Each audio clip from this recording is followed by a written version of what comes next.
Good morning friend Priyanka लाइफस्टाइले नतून आरेकटी ब्लगे आमी प्रियंका आपनादेर सबाइके स्वागत जानाई। सबाई केमन आछेन? आशा करछि खूबই भालो आछेन और आपनादेर भालोबासाय आमराओ खूब भालो आछि।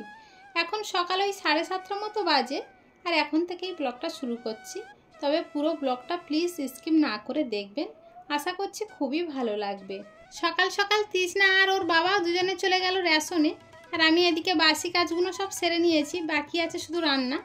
तबे रान्नाटा एकटू देरी करे बसाबो जेहेतु तृष्णार बाबार आजकेर छुटी। ओरा दुजने एखन रेशने चले गिয়েছে, बाड़ीटा पुरो फाँका। এই ফাঁক টাইমে গতকালকের ভিজিয়ে রাখা ময়ূরী হেনাটা মেখে নেব। ওদের সামনে মাগলাম না একটাই কারণ, তৃষ্ণার বাবা বকাবকি করবে। কোনোদিনও এইসব দেখেনি আর আমিও কোনোদিনও এসব ব্যবহার করিনি, শুধুমাত্র চুলটা উঠে যাচ্ছে বলে একটু মাখা। আর এইসব যদি দেখে টান মেরে ফেলেও দেবে, রাগারাগিও করবে। আর এই হেনাটা কিভাবে মাখতে হয়, কেমন করে মাখতে হয় আমি তো কিছুই জানি না। আমি যখন গতকালকের গুলেছিলাম তখন তো আপনারা দেখেছেন যে এটা একটু জল জল মতো হয়ে গিয়েছিল। আজকের আবার সেটাকে আবার একটু ফুটিয়ে জলটা মেরে ঠান্ডা করে তাই এখন মাথায় দিচ্ছি। আসলে না জানলে যেটা হয়, এতে যে কত পরিমাণ জল লাগে সেটাও তো জানি না, 1 কাপ কি 1.5 কাপ, সেটা জানলে আবার পরিমাণটা ঠিকই হতো। তবে এবারে ব্যবহার করতে গেলে আর অসুবিধা হবে না, পরিমাণটা বুঝে গিয়েছি যে কতটা জল দিলে এটা গলা যেতে পারে। আর এটা যখন ব্যবহার করছিলাম মাথায় তখন তো ভীষণ গন্ধ লাগছিল, কিন্তু কি করব, বাধ্যতামূলক হয়ে তো ব্যবহার করতে হচ্ছে। আর যদি মনে করি যে এতে উপকার হচ্ছে তাহলে 2-1 বার এখনও মাখবো, দেখি চুলোটাটা কমে কিনা। মাথার সব দিকে ভালো করে মেখে নিয়েছি, চলুন এবার একটু খোপা করে নিই, তাহলে বাইরের কাজ করতে আর কোনো অসুবিধা হবে না।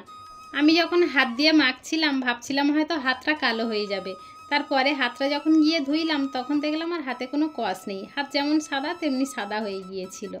হেনা করার কিছু সময় পরে শ্যাম্পু করে মাথাটা ধুয়ে ফেলে এখন ঘরে চলে এসে কিছু জামা কাপড় ছিল সেগুলো সব ভাঁজ করে নিচ্ছি। আর তখন চুলটা ভিজা ছিল বলে আর আপনাদেরকে দেখাতে পারিনি। এখন চুলটা একটু শুকিয়ে নিয়ে চলে এসেছি চুলটা আঁচড়াতে। তবে চুলটা ভীষণ পরিমাণে জড়িয়েছে, আসলে ওটা একটু মোটা জিনিস তো মাথায় দেওয়ার পরে মনে হচ্ছিল যেন মাথাটা কি ভীষণ ভারী ভারী হয়েছে। তবে যাদের ঠান্ডার দোষ আছে কিন্তু ঠান্ডা লেগে যেতে পারে, আমার তো প্রচুর পরিমাণে ঠান্ডা লেগে গিয়েছে।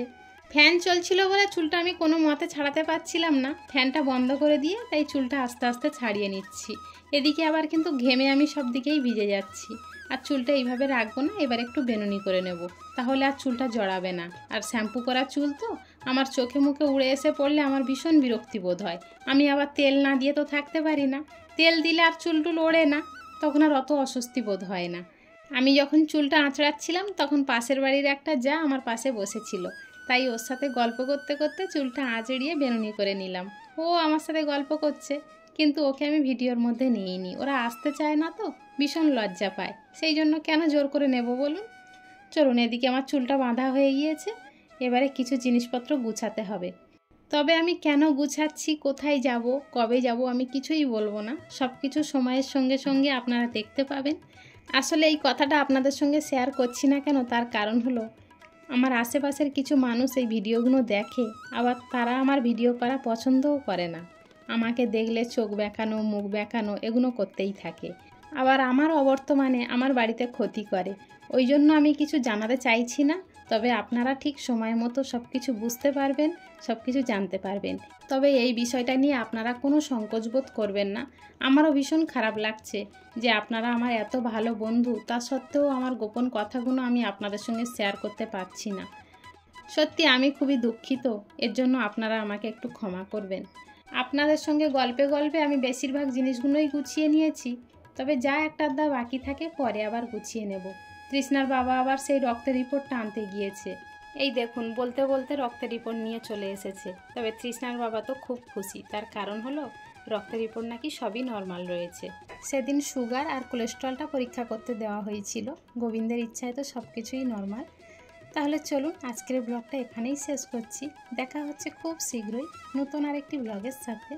ততক্ষণ পর্যন্ত সবাই ভালো থাকবেন, সুস্থ থাকবেন, সাবধানে থাকবেন। আর ব্লগটা কেমন হলো অবশ্যই একটু কমেন্টে জানাবেন, ভালো লাগলে একটা লাইক করে দেবেন। সবাই ভালো থাকবেন, সুস্থ থাকবেন।